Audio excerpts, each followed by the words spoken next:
So what can individual citizens do to open their hearts and to help with the effort to end economic hardship? What do you see possible, David? I mean, we hear this in our community. It's really about time, talent, and treasure. There are lots of people, in my experience, who have come into schools not just to help students, but their families. I'll be attending a meeting with the American Academy of Pediatrics in a couple of weeks, and they talk about how do we help children thrive. And so helping children thrive means we have to provide supports in a lot of different arenas in our community. Our presumptive mayor mentioned violence. That's a big topic in our community. We're working with the city on the youth violence initiative and trying to evaluate what works.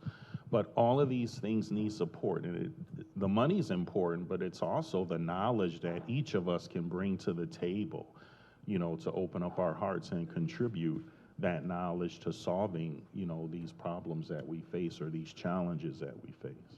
Perry?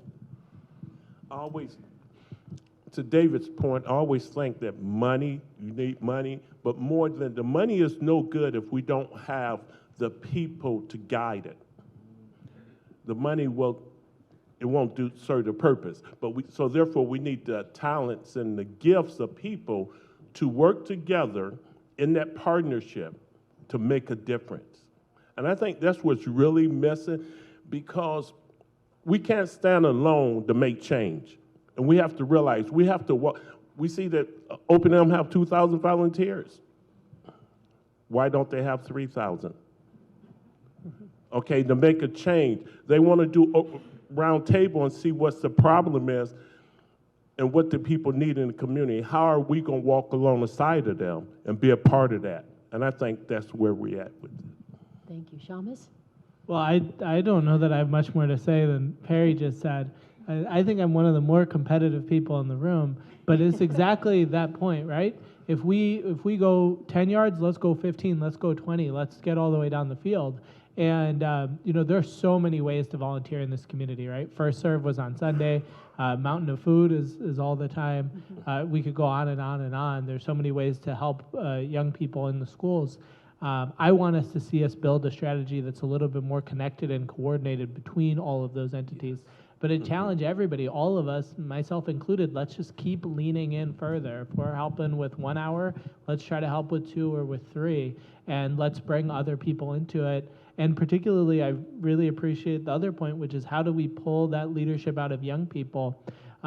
This Sunday, I also went over to Firestone, and there's a group that's been working over there with Bryce Harris and some of his team, Always Climbing, and they have a couple dozen students. And as they were talking over the last year, one of the students who has family members with disabilities said, I'd love to see, they said, what's your dream? What would you love to see? And she said, I'd love to see a day where kids with disabilities are able to play sports, play golf, play tennis, play other things in a supportive environment that's built for them, not just kind of tacked on.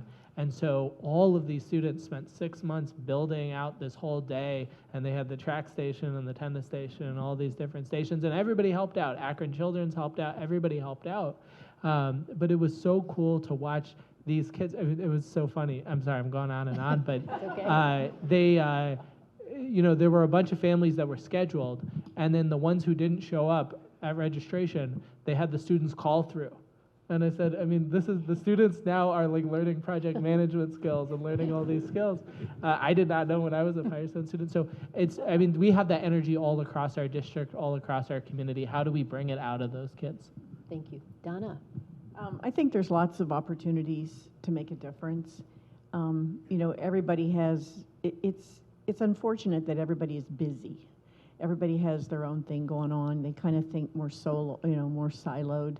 And we don't really think about that sense of community. And I think until you think about the bigger good, you know, if you ask me, every time a school levy fails, it's like a dagger in my heart.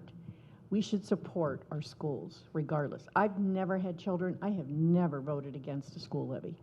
I would vote for any money they needed because it's our future. So I think there's just little ways, even helping with, you know, trying to get a school levy passed, trying to help your local schools. you know, helping an individual who needs a ride to work. You know, trying to do those little things make just as much difference. It doesn't have to be this organized sort of, I have to go volunteer at Open M every Tuesday.